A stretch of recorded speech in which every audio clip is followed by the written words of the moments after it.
After my parents' divorce, I stayed with my mom in a big mansion, but then my mom decided to marry this guy who was horrible to me. He always called me a brat and made me clean up after him. So when they wanted to get married, I told my mother that it's either gonna be me or him, but then she chose him. So I decided that I will move to live with my dad.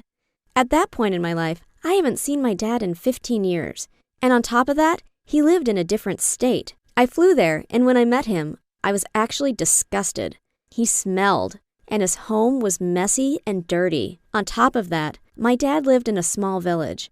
He didn't own any electronics, and everything he used was ancient. He didn't even have Wi-Fi in the house. The next morning, my dad drove me in his old truck to my new school. And when I entered the school, everything looked pretty weird. I've been going my whole life to an elite school. You could say that it was pretty fancy. But this one, well, it had rats running around the hallways, it smelled, and the people there looked homeless. When it was time to introduce myself in class, everyone was staring at me. I told them my name is Clara, and I just moved to town. But then one guy screamed, "How convenient for a hot girl like you to move to this cold-ass town." All the boys laughed, and they looked at me and smirked. I sat at the back of the class trying to keep a low radar. But when the chemistry class came, I got partnered up with a guy named Steven. Steven kept flirting with me and mentioning how hot I looked. But when he asked for my number, I refused to give it to him. So he spilled some blue liquid on my chest and said it was by accident. I freaked out and took my shirt off quickly because I didn't want this liquid from the lab to harm my skin. I tried to cover myself in my notebook so no one would see my bra, but they did. And the whole class started laughing. I was so embarrassed. But then, I felt a hand grab me. I looked over, and it was a guy who I never saw before. He covered me with his jacket and asked me to come with him. I had no other choice, so I did as he told me. We left class and he gave me a napkin to dry out my tears. He told me, "The guys here are pigs. You better watch out," and he just walked away. I didn't even get a chance to ask him his name or say thank you. The next day when I came to school, I wore a black hoodie and tried to hide my face because I didn't want to talk to anyone. But then one of the guys came up to me and said, "Hey, Clara, I couldn't help but notice that you have a really nice cleavage. I mean, I saw what you were hiding in there yesterday, and man, it was real nice. You are so hot. I would love to take you out sometime. What do you say?" "Move out of my way, asshole," I screamed. But then another guy named Mark came up to me and said, "Why are you playing hard to get? Girls here would die to go out with any of us." And he gave a smirk to the guy standing next to him. "Please just leave me alone," I screamed again.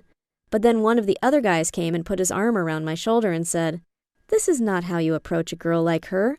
You just need to show her some lovin'." And he squeezed me hard against his body and refused to let go. I wanted to scream for help, but I knew that I had no friends here and no one would come to help me. But suddenly, I saw the same mysterious guy who had helped me the day before. He stood next to me and told the boys to leave me alone. "She loves the attention. Just go away, weirdo," Mark told him. But then, this mysterious guy grabbed Mark and punched him in the face so hard, I thought Mark would get up and punch him back since he was a buff guy. But then I saw Mark crying. All the boys had left, and I stayed alone there, staring at this guy. Thank you," I said, but he didn't reply and started walking away. I ran after him and asked him to wait, but he didn't want to talk to me. When I got home after school, I was shocked to see that my dad was with a woman. When I came in, they both looked surprised, and my dad asked why I was home so early.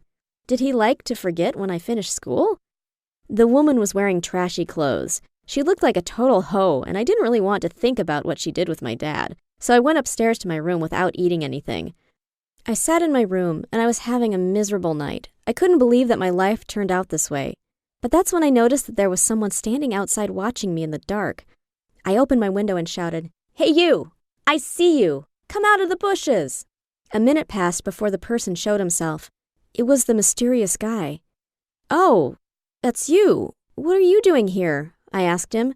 It took him time before he said, "I just wanted to make sure that you were safe." I told him to come up to my room so we could have a proper chat, and he did. He sat on my bed and I asked him for his name. He said that it was Nate. I asked him why he was trying to keep me safe, and then he said, "I like you, Clara. I think that you're a special girl." I was stunned. It felt amazing because I too had feelings for him. I mean, he was so hot. So I told him, "I like you too, Nate," and I leaned in to kiss, and he kissed me back. I cannot describe the feeling I had when his lips touched mine. We started making out on the bed and his hands were all over my body, and I wanted more of him, so I started taking his clothes off, but then he stopped me and backed off. "What's wrong?" I asked.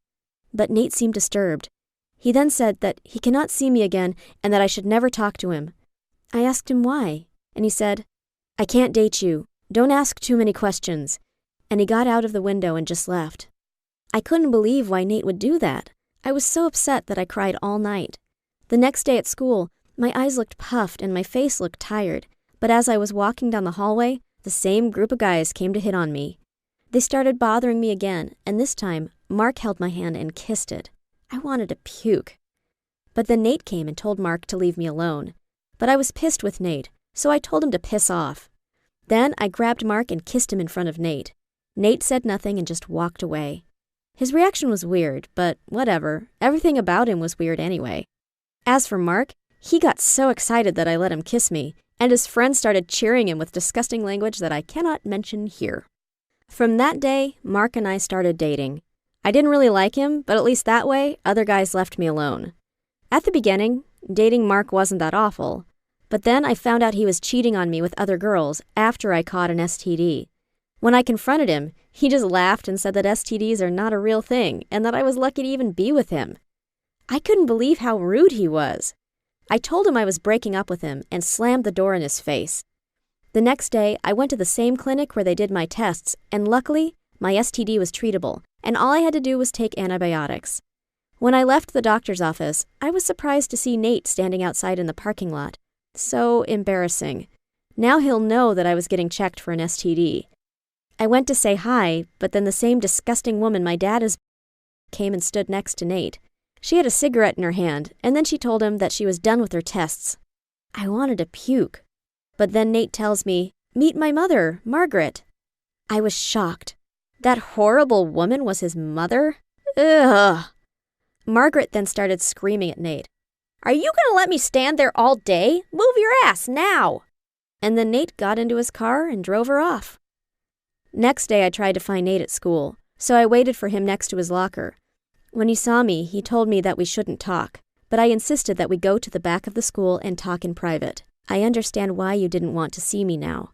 Your mom was giving services to my dad." Nate looked embarrassed and said, "You shouldn't have known about that." "I want to be with you. I don't care," I told him. I leaned in to kiss him, but he stopped me and screamed, "Just leave me alone! Your dad is an asshole, and he ruined my life." And then he left. I was shocked. What was the deal with my dad? When I went home, I got into my dad's room and started searching for anything that could give me answers.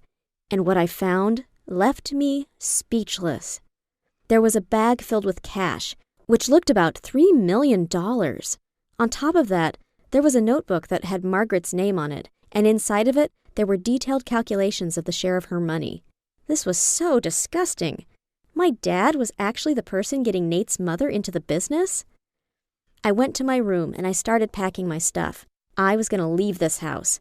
I took the bag of money on my way out, and I went to Margaret's address that I found to see Nate. I stood under Nate's bedroom, and I started throwing tiny rocks at his window. Finally, Nate noticed me, and I went up to his room. I told him that I found all about my dad and that I wanted to run away. Then I showed him the bag of cash I had and asked him to run away with me. For the first time, I saw Nate smiling at me, and before I knew it, he started kissing me and said, "Yes, I'll run away with you." And we drove off to another city. We found a small apartment, and Nate started working to support us. Our parents tried to contact us, but we didn't answer their calls or texts. We were finally free of them. Until one day, Nate never came home after work, and I was super worried about him. He didn't answer his phone, so I went to his workplace to look for him. But when I opened the door, my dad was standing in front of me. He said that Nate was not coming back, and that I should get my stuff and get going before he hurts him. He then showed me a picture of Nate looking hurt. My father was a dangerous man, and I was afraid that he'll do anything to Nick. So I did what he wanted, and I went back home with him. My father took back all the money we stole from him and forced me to go back to school. But I wasn't allowed to talk to Nate. Nate and I couldn't risk it, because we knew that my father had people watching us. So we usually left each other messages that we snuck into each other's lockers. We planned to wait until we turn 18, so we can finally run away together and never look back. But until then, I had to bear with this reality.